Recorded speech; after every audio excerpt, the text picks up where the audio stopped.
If you eat soaked chickpeas and dry fruits every morning for 30 days, the results might shock you. Days 1 to 3, your body gets a powerful nutrition boost. Your energy starts going up, and your digestion feels smoother. Days 4 to 10, your stomach feels cleaner, your stamina improves, and you don't feel hungry as often.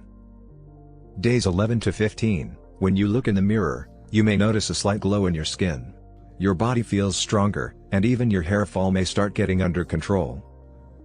Days 16 to 20, dry fruits like almonds and walnuts contain healthy fats that help control cholesterol and keep your heart strong. Days 21 to 30, now comes the real transformation. Your energy feels full and stable, your weight stays under control, your muscles feel tighter, and your body feels more fit. So how should you eat them? Soak the chickpeas overnight. In the morning, eat 1 handful of soaked chickpeas with 4 to 5 almonds and 1 to 2 walnuts. Eating them on an empty stomach works best. Subscribe for more simple body hacks like this every day.